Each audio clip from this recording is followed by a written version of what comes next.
I've always been afraid to hang my feet off the edge of the bed. It's been that way since my earliest memories.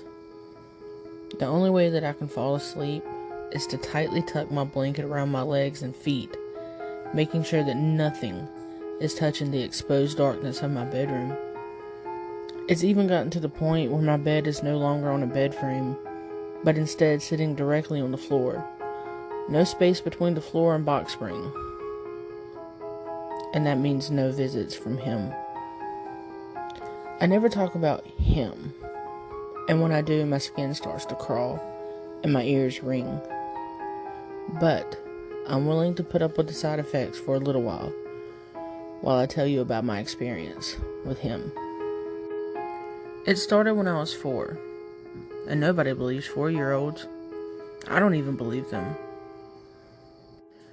My mom was putting me to bed like she did every night.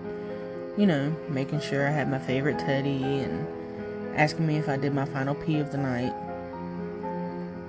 I knew that she wasn't mad. She just wanted to make sure I didn't wet the bed. So she was just cautious. After I nodded and received my goodnight kiss, she left, never shutting the door. I was afraid of the dark. I still am. So the hall light would shine its little warm yellow rays into my room and making the shadows in my room dance. I fell asleep with no effort. I was knocked out.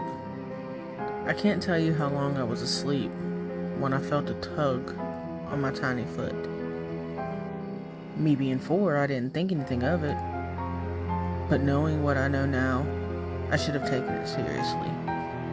I pulled my foot under the blanket that it had escaped from, but as soon as it was under, my other foot was being yanked. So I guess my other leg was exposed as well. I shot straight up, crying and screaming for my mom. She was in my room with the quickness only moms can possess. I told her what happened, and she assured me that it was only a nightmare. She told me that I was safe and everything was alright. She's never been more wrong in her life. Time passed, and I was once again in a deep sleep when I was woken up by the loudest scraping noise I've ever heard, even to this day. I didn't open my eyes, but instead pulled a cover over my head, thinking it would protect me from whatever was in my room. The noise stopped just as quickly as it begun. Minutes passed and nothing happened. Thinking I was safe, I tried to will my tiny body from shaking, and I tried my hardest to just go back to sleep. Right as I was calming down and starting to drift off, I felt the coldest, roughest, biggest hands, if you could call them hands, grip both of my ankles and yank me down the length of my bed. It happened so fast, I had no time to produce even the tiniest of screams. My body hit the floor with a thump, and I was sure my mom would have heard it and come running. But nothing. There was no mom, no rescue from what was happening. I look around trying to see through the darkness of my room. The hall light was out. It shouldn't have been this dark in here. There was no sound, I noticed. Everything had gone silent. I'm 33 and I still haven't experienced the silence like I did that night. Finally, my gaze reaches the bed, but more importantly, reaches the space under my bed. I insisted on a big kid bed for my birthday, and now I was regretting it. I didn't have my sight on the darkness long before I saw something. It was a quick flash of something darker than black. How can you see something in the dark, with it being dark itself? That's something that still lives in my head rent-free. It was blacker than black, and reminded me of those fish that live at the very bottom of the ocean. My body began to shake, and I started to crawl backwards away from the bed, when it grabbed both of my ankles with the hunger of a lion on its prowl. Before I could blink, I was pulled under my bed, and into the darkest dark. You can't even imagine it. It's beyond imagination. The silence was deafening. I couldn't even hear my heart pounding, which I knew it was because I could feel it trying to escape from my chest. He stood in front of me, don't know how I could see him in such darkness, but I could. I could especially see his eyes. Those eyes have haunted me for the rest of my life and will follow me to my grave. His eyes were the deepest yellow, not a golden color, but the deepest yellow that exists within fire. Fire is what his eyes were. They burned holes in my skin as he looked me over like the last piece of cake at a kid's birthday party.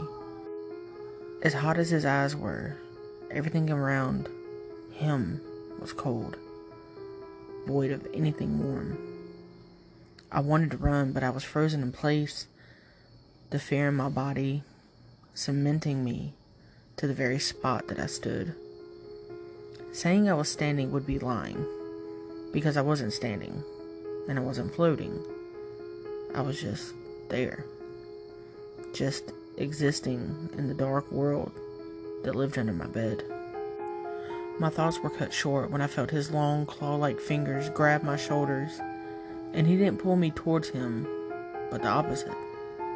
He was suddenly there, inches from me, and I didn't realize how small I was until I was lifted to meet his gaze.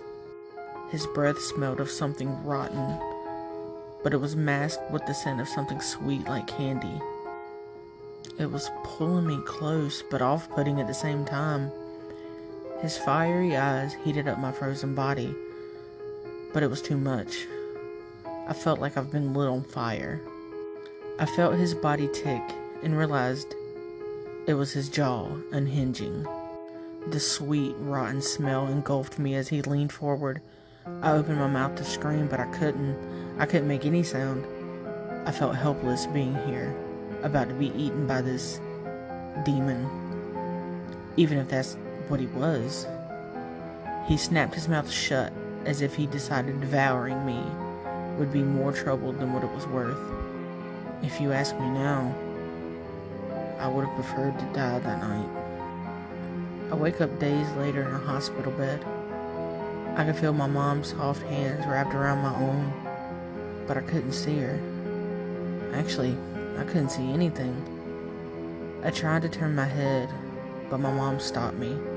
She was trying to tell me something, but I couldn't hear either. My hearing came back after about a week, but I still couldn't see.